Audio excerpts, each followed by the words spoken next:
You have been interacting with within the WhatsApp group. So thank you so much for joining us for this particular session. Last week we started with the housing and brooding management. So at this juncture, we already know how to put up our houses, how to do our pre-placement planning just before we start our brooding activity, and how to efficiently brood our chicks so that we can attain the standard weights based on the chicken genetics. So today we are going to go through the stages of pullet rearing, basically how to manage a pullet. Rearing, the rearing period that is between about four weeks all the way to point of lay is the most important period for a layer. And we need to get everything right for this stage so that we can have an early point of lay and an early peak in production, as well as a sustained production peak, at least so that these birds can be able to return our investment. So with me is Daniel Muraria from Unga. I don't see any other person I can introduce from either the two companies. As they join, we'll be introducing them. So Daniel, karibu sana, and kindly unmute and take us through layers management. Thank you, Patrick. I have seen that Dr. Apollo has joined us. So, Dr. Apollo, just say hi.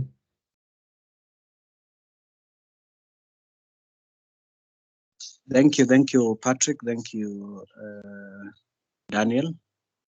Thank you to the customers who have joined us. All right. So then I'll go straight to the business of today, and this is on pullet rearing. First of all, my name is Daniel Muraria. I work for Unga Farmcare East Africa Limited as a technical advisor. Mainly on a day-to-day basis, I interact with farmers in terms of their poultry agribusiness. We've had this series of training all the way from last year. We then again came back the early of this year in February, and all through from then to date, we've been having this online poultry, this poultry farmers training, different topics, a part of which we've recorded, accessible through our Android platform. So we have an Android platform by the name of Fugosmart.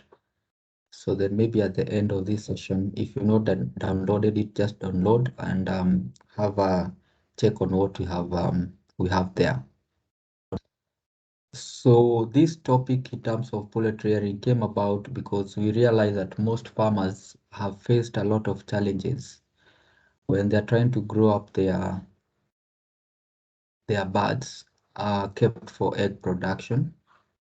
So then at that stage of between chick and when it is a pullet, just before it lays an egg, is where we really have identified where most farmers are losing out in terms of having the right growth rates. And then this then again impacts, first of all, number one, on when the bird is going to start to lay, but core important, it will impact negatively or positively during egg production. So then the pullet rearing is a very critical stage in a growth of a layer bird. Just as a brief introduction, maybe for the people who don't know us, the company where I work for, we believe on those values, and that is of trust, respect, integrity, innovation, continued improvement, teamwork, and self-responsibility. So then whenever you interact with any one of us, you should be able to pick these values. Our mission has been to continue to achieve and maintain the market share, leadership in the provision of superior animal nutrition and animal products and services for the benefit of all stakeholders within East Africa. We pride ourselves because our vision is nutrition for life. Most of you have interacted with the commercial products, the Fugo range of products, Afya Bora, which is mainly deals with mineral supplements. Then for the farmers who are mixing feed for themselves, we have a range called Viminera. Again, we are in partnership with some companies, international companies, where we distribute some of their products. This is Trout Nutrition, who are nutrition partners. Siva as well, that you have some of the products that you are distributing. We do as well offer technical services, analytical and advisory. Part of what you're doing today is the free service that you give to farmers, and that is advisory, just to be able to guide them out in terms of their agribusiness. But as well, you go further. When we have come to your farm, we're as well able to do much more based on the needs at the farm. For some customers, we do have customized animal nutrition solutions. This is in terms of the specialty feeds, feed for mice, feed for monkeys, horses, fish. So that's how we pride ourselves in terms of being the market leaders in terms of animal nutrition. Now that you've decided to join us today, we know that poultry eggs rearing is a profitable venture. And the reason why most of us have taken it to be an agribusiness. However, you realize that this business is strictly about gaining the correct weight during the rearing period and as well during the egg production phases. So then today, our concentration is going to be on the rearing period. What you're able to see on your screen are the different standards which have been set by the people who breed the layer chicks. So in the Kenyan market, we have different breeds.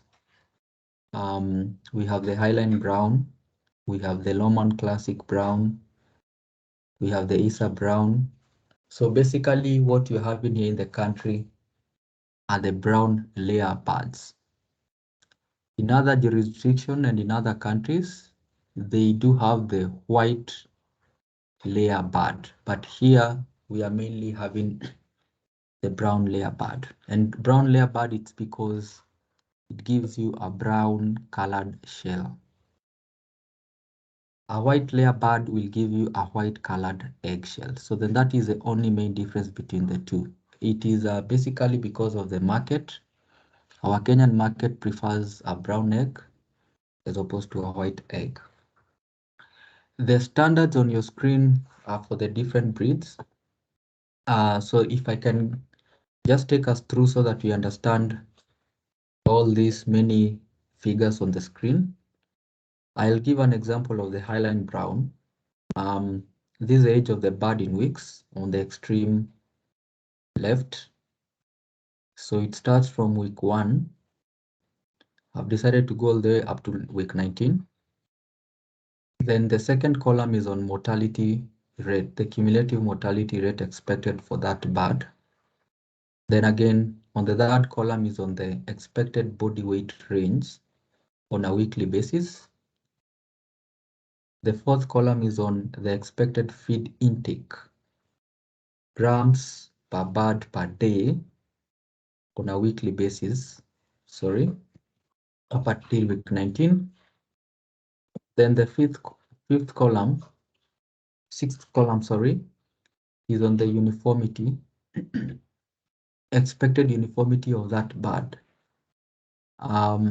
split into up until the first 9 weeks, then up until 13 weeks, 15, and then going beyond 15 weeks.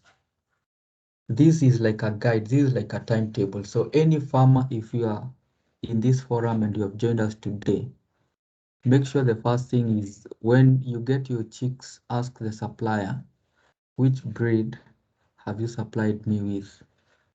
So when they tell you the kind of breed that they've supplied you with, you'll be able to have the right chart to be able to compare if that bird is going to grow correctly. So this is the first starting point. So if you're having a Highline Brown, that is a chart. If it is a Lomond Classic Brown, the chart. If it's a Isa Brown, that is a chart. Now, the very basics when you're putting a layer bird is on the spacing requirements and any other accessories required in that house. So what we recommend in the first 3 days is that you can actually put 40 birds per meter squared. Those are 40 chicks per meter squared. So depending with the space you have, you can have that spacing. Then from day 4, when you start to remove the chick trays, the chick paper, if you're using the chick paper, you increase the space to have 25 birds per meter squared. So then that is a space that you're going to use up until when you're going to finish brooding. And this is spacing requirements for a layer bird. After you have done brooding, and brooding for the ones who maybe are not aware, the brooding is where you supplement with an excess heat source. So after brooding up until 10 weeks of age, you have a stocking density of 12 birds per meter squared. Then after 10 weeks up until point of lay, or around 17 weeks, you maintain a stocking density of 8 birds per meter squared. Then when those birds are going to start having egg production, you can have a stocking density of around 5 birds per meter squared. This is if you are using deep litter system. For the ones who are using cage system, so you will transfer the birds at some point to the cages. You use an approximation of around a bird will require 15 centimeters of space. So then you just measure the front part of your cage, that one cage. So what is its length? And then you divide by 15 centimeters. So it's supposed to give you the number of birds which are able to be accommodated in that cage. Why you are doing that, it's because you want equally the birds to have enough feeding space. And so then that is why we are using 15 centimeters per bird in a cage. In terms of the pan feeders, the bell drinkers and the nipple drinking system, if you're using, it is clearly on your screen. So these are the basics that you need to take care of. So to start off, the first stage of our pullet bird is between 0 to 5 weeks. So this is very important because, as I've indicated on your screen, this is where the bird grows its immune and its digestive systems. Sad to say is that you'll not be able to see the immune with our own eyes or the digestive systems, but internally that is what is happening to this bird. So at the end of the 5 weeks, and 5 weeks is 35 days, you'd want that bird to be weighing not less than 350 grams. Yeah. So if you have not yet achieved 350 grams, outrightly it tells you there's something already wrong that happened. So then that is our target, to have the birds grow its immune and digestive systems. We are only able to monitor by the weight of the bird, which is supposed to be about 350 grams per bird. So on a weekly basis, on your left is what shows you that bird, how it's supposed to grow. So when you receive your chick, I'm assuming your chick, for instance, is at 35 grams. After the first week, that chick's supposed to have doubled its day-old weight. So your core important thing the first week is to check, has my bird doubled its day-old chick weight? So what that means is that when you receive your chicks, the first thing you need to do is to actually sample the weight of those chicks so that you have the baseline weight on when you receive those chicks. In a nutshell, we have covered about brooding. So then when you enter into a brooder, what is the behavior of these birds? If you find that these birds are evenly distributed, it tells you those birds are okay. It tells you that the temperatures are okay. It tells you that the environment is okay. A deviation from an evenly distributed bird can either be hot where the birds are going to move away from the heat source. Cold, where they're going to move very close to the heat source. Or sometimes you find they are gathered or they are congregated in one area of the brooder. So then tells you that there's something wrong in terms of the movement of the air inside the brooder. So these are the basics I think we've covered in our previous trainings. Going on is that if the brooding has not been done correctly and if the birds are not feeding correctly, then you're going to have flock uniformity challenges. So flock uniformity challenges is where you find inside your poultry house, you find there's a mix of big birds and small birds, or big chicks and small chicks. So what are some of things that contribute to these flock uniformity challenges? One, it is diseases. So if you are having some diseases like coccidiosis that impairs absorption of nutrients, it will affect the growth of the birds. Number two, if you're not using the correct feed, or the feed you're using is not being balanced correctly according to the stage of that bird, then you're going to find some birds which have grown very well, some others have not grown very well, or the birds have not grown in terms of achieving their weights.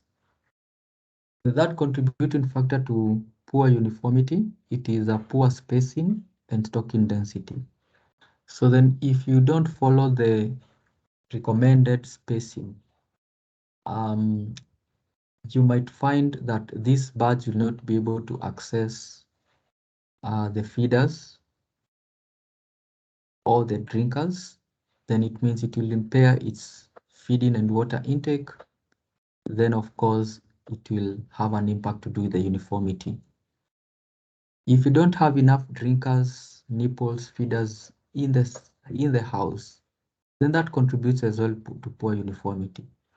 So when Patrick or myself, we come visit your farm and we tell you, please make sure that you've increased the number of drinkers, this contributes to the uniformity of your flock. Again, there are some farmers who mix different flocks. So then they get a chick today, and then after 1 week, they get another chick. So they mix them together. So in these incidences, you find when you mix such flock, they'll never grow the same. So the best if you are forced to have maybe a 1 week split of chicks coming to your farm, just separate them so that as they grow as different aged flocks. So you can separate using a chicken mesh wire or something that is going to partition the different age of the flock. Again, we have found that if you are using the wrong light sources, it has an influence in terms of the uniformity of the birds. So a quick reference in terms of how you calculate the uniformity is what you call the CV% or the coefficient of variation. So then for the uniformity, when it is above 80, we say that flock has a good uniformity. When it is around 70%, we say that's an average. When it is below 60, we say that has a poor uniformity.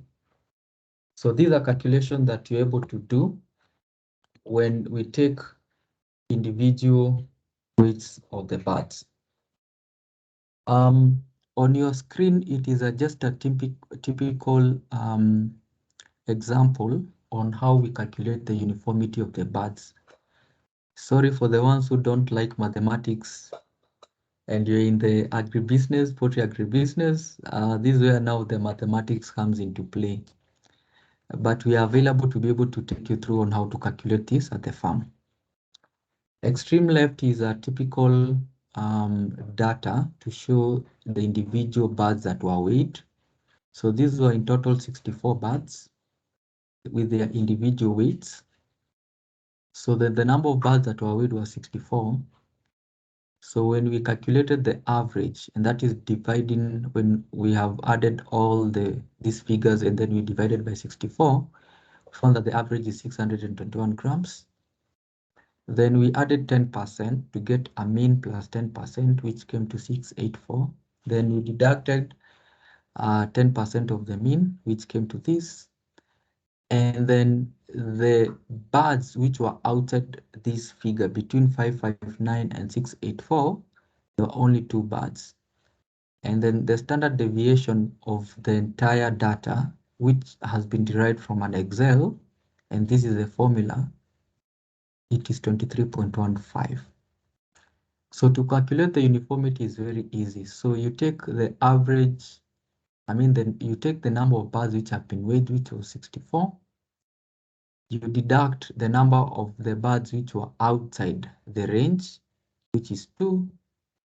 And then you divide by the numbers of bird weights. You multiply by 100 to give you a uniformity of 97%. To calculate the CV%, you take the standard deviation, which is 23.15. You divide by the average body weight, which was 621. You multiply by 100 to get 3.7. So when you look at these figures, 97 tells you the uniformity was very good. And when you look at the CV%, tells you that the CV was good. So just to go back in terms of the CV and the uniformity, the chart that you're seeing here. So when you say that it's above 80%, that's a very good uniformity. A CV percentage of 8, it's good. Below 60, poor uniformity. And when the CV percentage is high, then it tells you it's a poor uniformity. So then this is how we check the uniformity of the birds. Please reach out to any one of us. We'll be able to calculate this at your farm when you visit. More important in the first 5 weeks is temperature and humidity. One of the things I've visited farmers that I've realized they're missing out is preheating the houses. So before you get the chicks, make sure you have preheated the environment so that you're able to attain a floor temperature of around 28 degrees Celsius. So the floor temperature is where you measure the temperature right on the floor. So when you have attained 28 degrees Celsius, it is a very good temperature for you to introduce the chicks inside that house. After you have introduced the chicks inside the house, so we monitor the temperature using the brooding temperature. The chart shows you on the expected temperatures as the bird grows up until day 35. So there are different places that you're able to measure the temperatures. Either you can do it at the edge of the brooder, you can do it 2 to 3 meters away from the brooder, or you can simply just have a room temperature. Just point to note is that when you're measuring the room temperature, you try and have the thermometer dropped just near the floor so that you're able to actually take the actual temperature at the chicks level.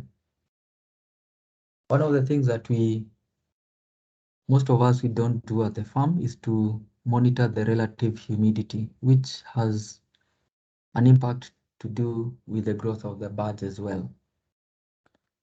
So just to take you through is that when a chick has been hatched in the incubator, it is at around 80% relative humidity. When it is being transported coming to your farm, it plays around 70 degrees. 70% relative humidity. Then the first week of brooding, that is day 0 to 7, it will be very good if you're able to maintain the relative humidity at around 60%. Then after which, depending with the environment, minimum relative humidity is supposed to be 40%. So you can be playing around 50%, 55%. So the influence of low humidity is that you increase dehydration. You increase this bird to become agitated because the environment is not really comfortable, and this is where pecking starts. I've had farmers telling me, oh, my chicks came They are 2 weeks old and they have started pecking to each other. It just tells you that those birds are not comfortable and they have picked up the behavior of pecking because of the possibly low humidity around the house.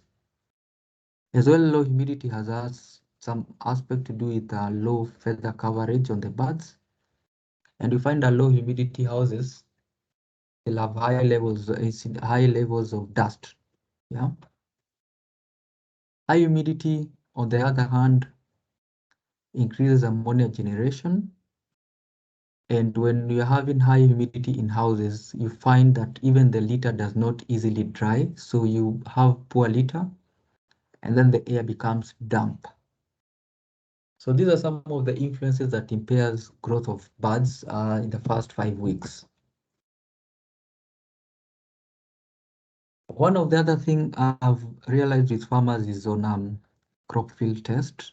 When the birds come to your farm, you need to ascertain whether they are feeding or they are not. So most of us farmers, we are fond of being happy that the chicks are now here at the farm, but we can't tell whether they are fed or whether they have drunk water.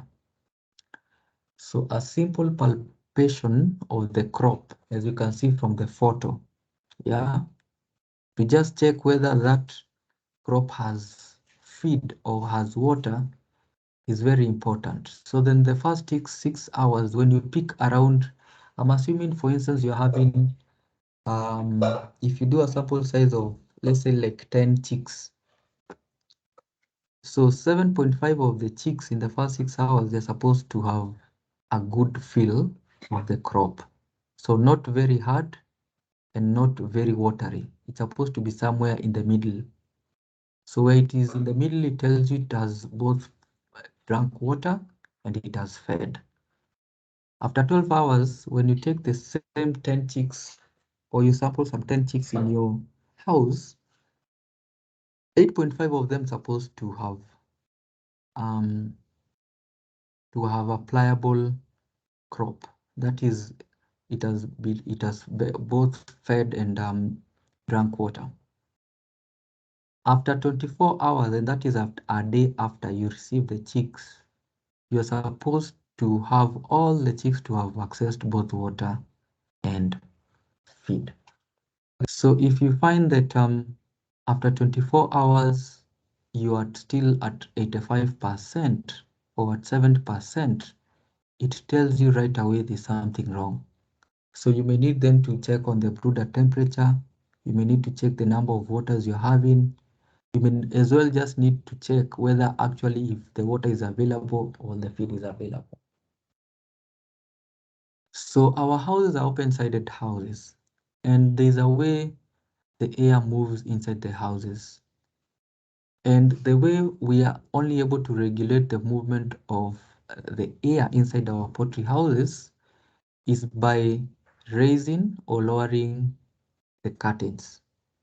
So this raising and lowering of the curtain has to be coordinated all time. In other words, 24 hours management. Why I say 24 hours management is because as you can clearly see how air moves. So one area of your house brings in the fresh air. Yeah. When the fresh air comes in, we know that the warm air rises up. So when it rises up, it exits from the other side. So there is a kind of a convectional current, air currents happening inside your house, right when you bring the chicks up until when the birds are going to grow. So because of that, when you are brooding, we have to maintain what we call minimum ventilation. The photo you are seeing on your extreme right is of a farmer who was doing gas brooding. But clearly, as you can see, the house is completely sealed. And the reason behind the farmer sealing this house, it was because they were saying when they open a bit, they use a lot of gas. Or when they open a bit, the birds might get cold. But my point here is that if you're using gas brooding, or if you're using charcoal brooding, or if you're using any form of brooding, ensure at any given time we have what we call the minimum ventilation, and that is a top part of the curtains. You have a space, a small space at the top part of the curtains. This helps the fresh air to come in, and as well it helps the waste gases to come out. Just to tell you that when this gas is burning, this gas burner is burning, it uses oxygen. So it needs oxygen for it to be able to light up. At the same time, the chicks you're seeing on the floor, they require the same oxygen. So in this house is a competition of oxygen, both from the gas brooder or the charcoal heater and the chicks. So for us to reduce this competition of oxygen, that's why we need to have a minimum ventilation at any given time, so that that fresh air is able to come in to prevent the birds not getting not right amount of oxygen. So make sure at your houses that you have the minimum ventilation. On your screen shows you a very good picture of a farmer who decided to do double curtains. So there's a curtain that is on the inside, there's a curtain that is on the outside, and then there's a minimum space I'm talking about. So even if this person is doing gas brooding, the birds are going to have a very comfortable environment because there is a provision of a minimum ventilation that the birds are able to access fresh air. So this takes me now to the second stage of a pullet rearing. And this period is after 5 weeks, and that is 6 to 12 weeks. Now, the core important milestone for this bird during this week, it is the development of muscles, and it is a development of the cortical bone. So a bird has two types of bones. There's a cortical bone and there's a medullary bone.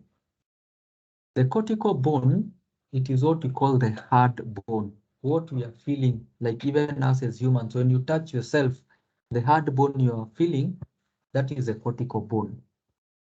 The medullary bone, on the other hand, it is the inner, softer part of the bone.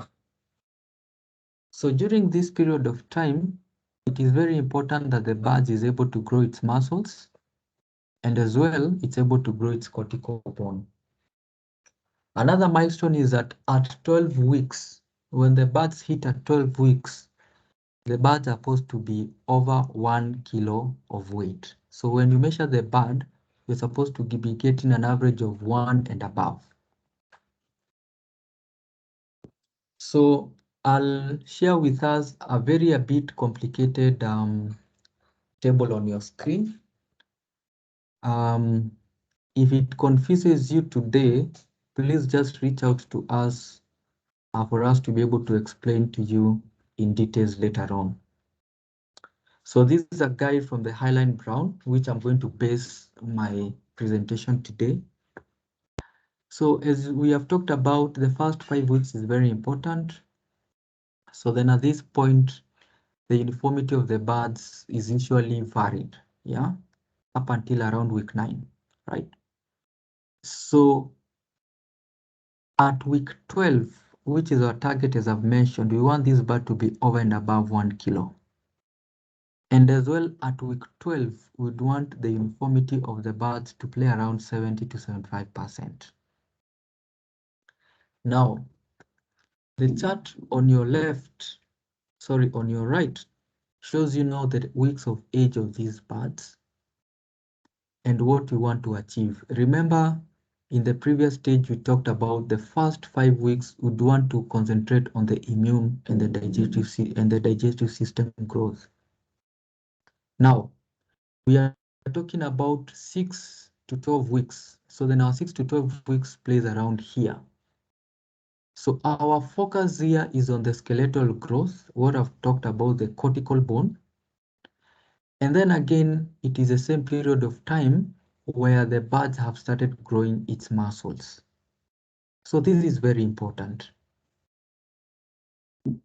It is very important because you can have a bird that has grown very well, but if you miss the growth of the muscles at this stage, or you miss the growth of the cortical bone at this stage, then it brings a lot of problems later on to the growth of this bird.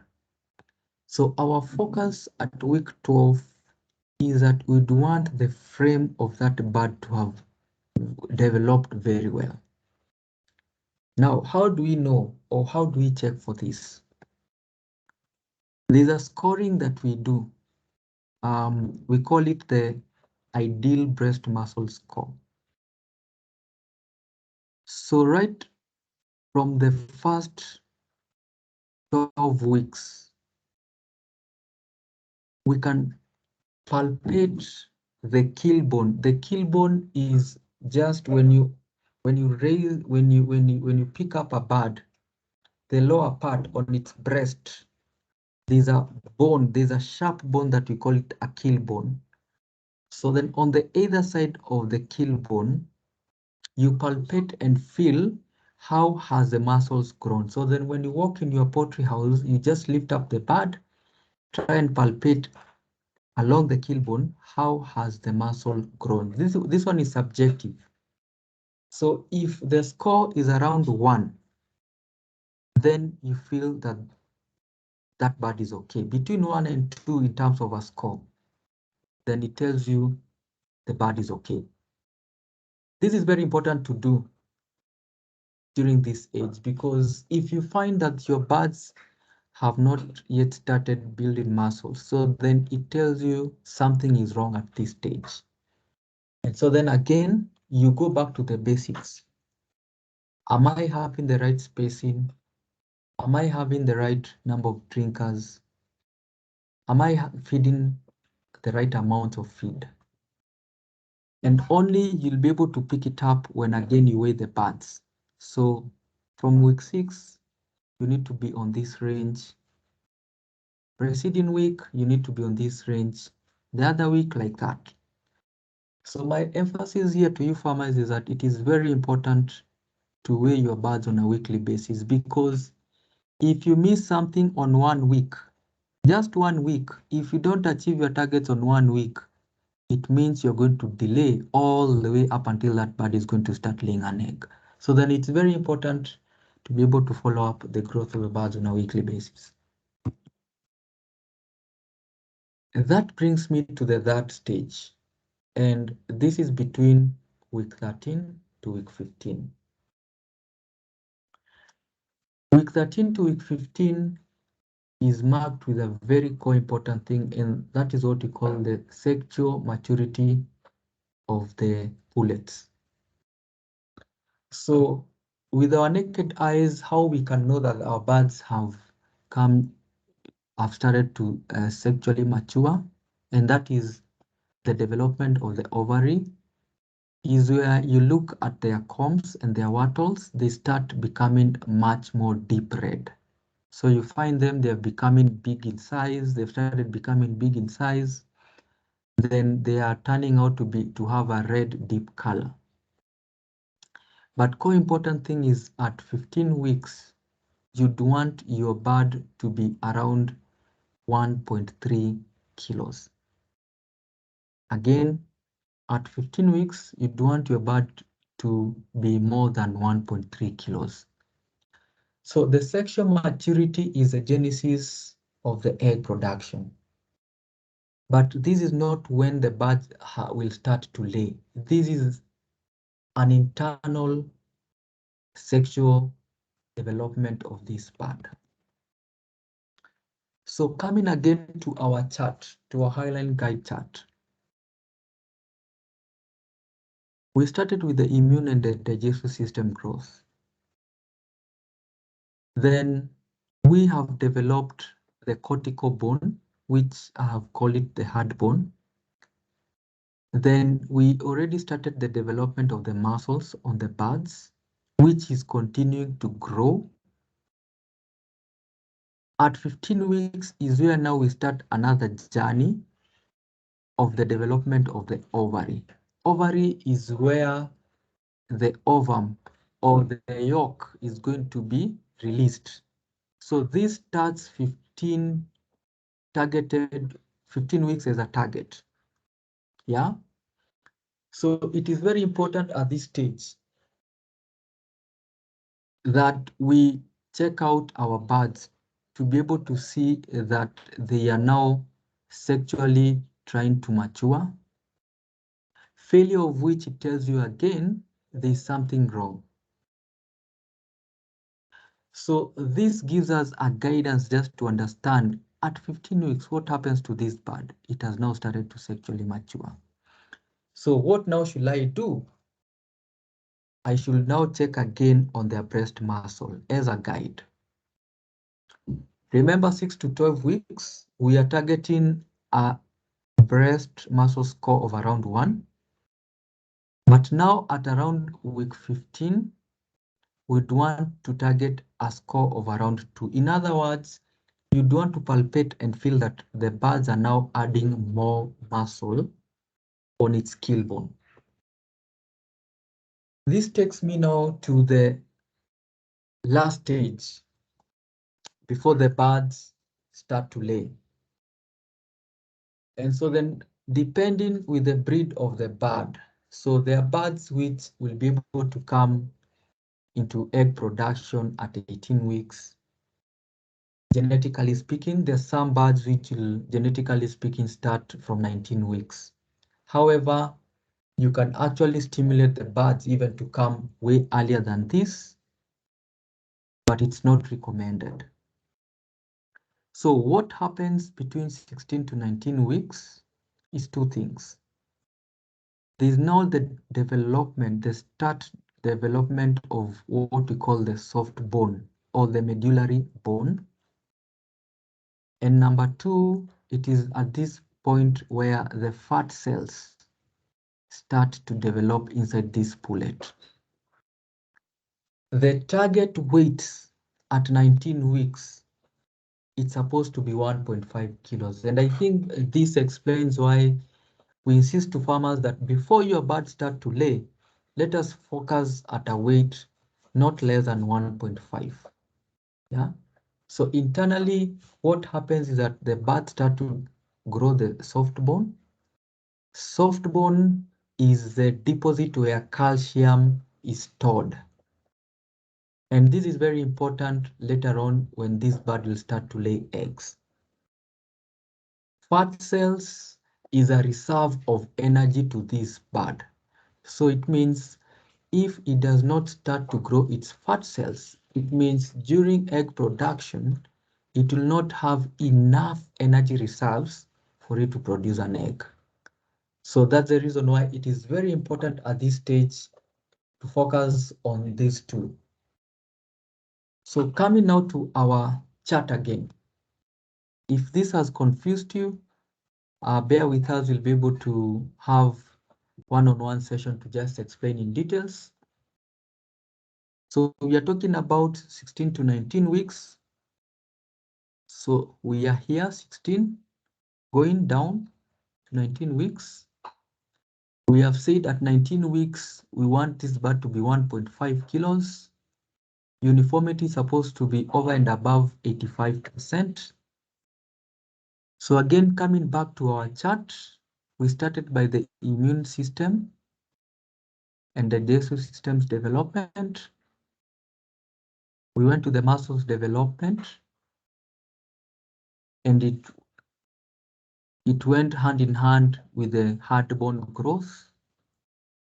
Then the cutoff point, remember we talked about week 15 when we started our onset of sexual maturity that continues. I have talked about fat cells. So energy reserves for this layer bird that starts at around that period of 16 to 19 weeks. I've as well talked about the medullary bone or the soft bone, starting from week 15, continuing all the way. And this is where the reserve of calcium happens. This is where the reserve of energy happens. This is where the ovum or the yolk is going to produce. Remember, muscle is very important. Skeletal as well, structure is very important to give you that good bird. So this is the last stage before a bird starts to lay an egg, which starts around week 18 or week 19. So if the previous areas are not taken care of, you'll find these birds, as most farms have experienced, will start laying an eggs at week 22, week 23. Even there are some birds which start to lay at week 23 or 24, which is 6 months. And the core most important attributes I've seen in most of these farms is that they did not take care of all these stages. So this is very important. Now, in terms of management in our farms, one of the areas I have realized that has been a pain point for most farmers, it's on light management. How do we give appropriate, correct light to the birds? So here I'm going to briefly talk about the lighting programs. So there are different lighting programs depending with what you want to do with the birds. So why light? Now, this is a spectrum of light. The only light you're able to see, as you can see from your screen, is that region. And so we are having the visible light. We have the infrared that you're not able to see. We have the ultraviolet light that we are not able to see as humans. So this just gives you a comparative show on how we perceive light and how a bird perceives light. So this is our spectrum as human on the extreme left. So we're able to see light with this peak, one peak. But a bird is able to see light with 3 peaks. So there's 1, there's 2, and there's the 3 peaks. So you can see the color shading, and you can see how a bird is able to see light. So it's able to clearly differentiate between reddish orange color, blue greenish color, and then the normal spectra like humans. So down here, it is an example of how we see a butterfly as humans. And then on the right, it is the same butterfly as viewed by a chicken. So it tells you a chicken is able to see much more details as opposed to humans. So why is this important? It is important because birds are stimulated with light, and they have 2 receptors. They have the eyes receptors like us humans, and then they have another receptor that they were created with, and that is the pineal gland receptors that is able to see light. And light controls the hormonal and the behavioral aspects of birds. And it has research, the people who have done research in terms of birds, they found that chicken have a high sensitivity to blue cool light and the red warm light, as I've shown you in the previous images. They have as well noted that the blue-green spectrum of light, it makes the birds to release growth hormone, that is melatonin, and this results in better body weights and uniformity. Very key during rearing period. Then again, they have found that the red spectrum light stimulates the hypothalamus, and this regulates the chicken's sexual maturity and as well the egg production hormones. But core important thing is that the spectrum of the light is not the same as the shaded bulbs. So it's not that you go buy a red bulb to say that it's a red spectrum. No, this is different from when you're buying a shaded bulb. It is a spectrum of light. So how can poultry light be used by a farmer? So poultry house lighting by an experienced farmer or professional can be used as a management tool to control uniformity in pullets. It can as well be used to manipulate sexual maturity, and it can as well be used to increase feed intake and hence more eggs. Another point is that there is no standard poultry lighting program, but this is solely depending on the housing that you're having, the environmental conditions around your farm, and then the objectives or the intentions of using the light. And so then at this point is where I'll recommend that, because it might be a very new topic to you, just call any one of the KENCHIC technical team or Unga Farm Care technical team who will be able to come to your farm and guide you appropriately as to the best lighting program you require for your pullets.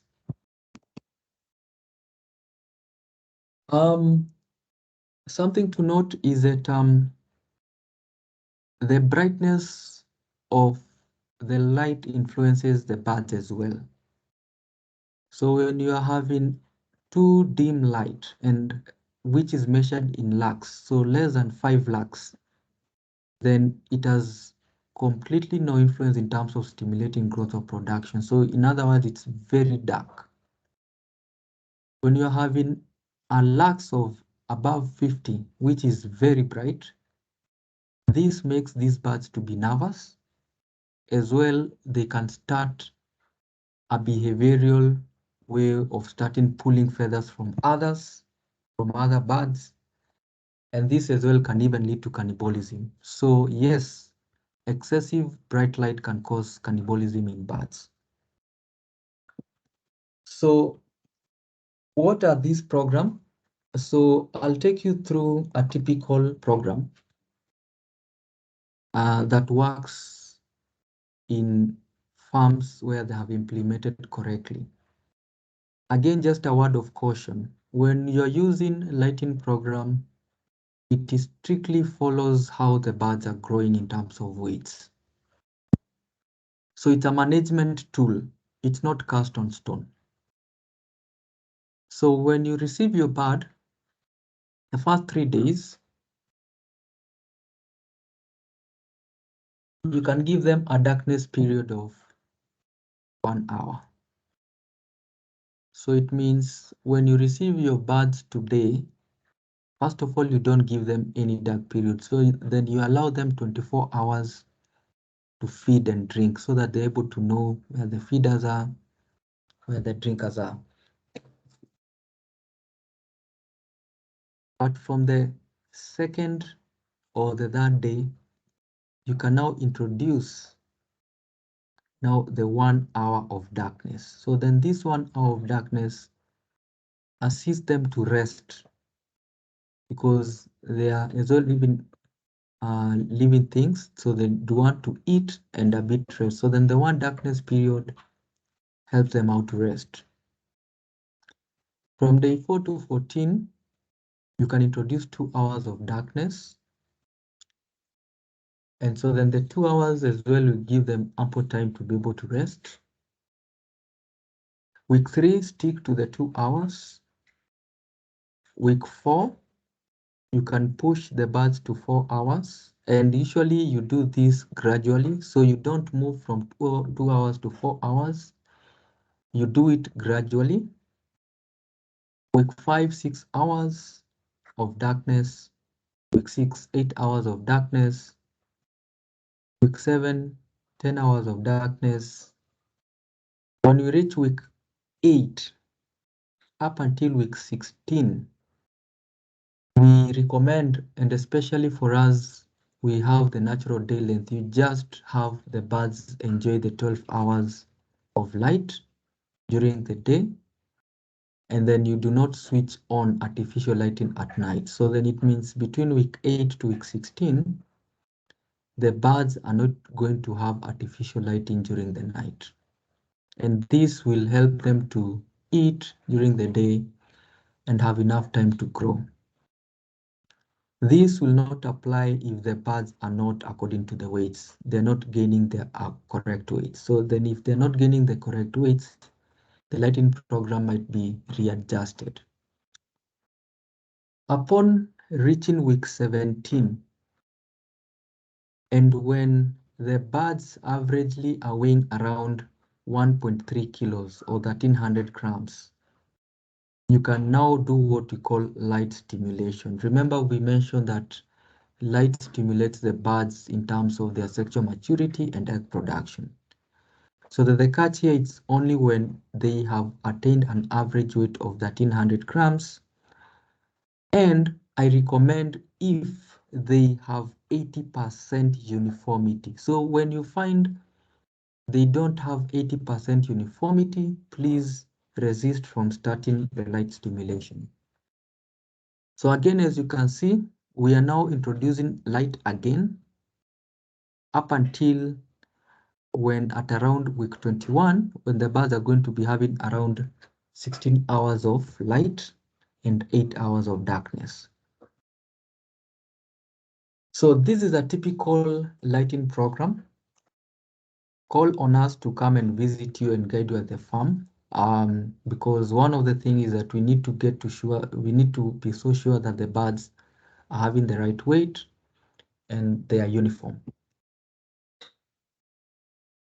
So in summary, good nutrition for pullet rearing requires that you do your weekly weights and you record them. When these birds have hit 21 days or week 3, make sure you weigh individual birds and you record the individual birds. Number 2, ensure that you give them the correct dietary minerals and vitamins, a proper balance of nutrients, and you make sure you give them enough clean water. So again, this is what we want the growth of our birds to be, in summary. So these things that happen behind what we see a pullet growing, that is the immune and digestive system's growth, the muscles growth, the cortical or the hard bone growth, the ovary development, the soft bone growth, and the fat cells. And all this has impact in terms of you getting your eggs on the right time with the right numbers. As Unga Farm Care, based on this, we have formulated a diet and we'd want to target the growth of this bird, as I've explained. So then for the first 3 weeks, we recommend that you feed those chicks with the chicken duckling crumbs. Why are crumbs? Is because we have realized that a chick uptake or growth of a crumbs is far much better than a mash as a start. So this gives the birds a very good start in terms of their growth rates the first 3 weeks. Then you feed them with the chicken duckling mash from week 4 to 8. And then from week 9 up until point of lay, or we say when you collect 5% of the eggs, you feed on the grower's mash. When the birds start production, that is when they've started giving you an egg, then we recommend that now you switch on to the layer complete meal. So this brings me to the end of my presentation. Part of this information, we've uploaded it in our Android app, the Fugo Smart. So you can find time and download it in your Android gadget, and you'll be able to get all this information. So that is what I had for today. I hope you've been able to get 1 or 2, 3 points. So Patrick, I'm taking this forum back to you so that we'll be able to answer some few questions, if any. Okay, thank you so much, Daniel, for the very good session. You've taken us through what needs to be done during the four growth periods for our layers. I can't see any question from our meeting chat. So I'd like to take this session over to Dr. Geshane. If you have anything to add, then we can wind up. So karibu sana daktari.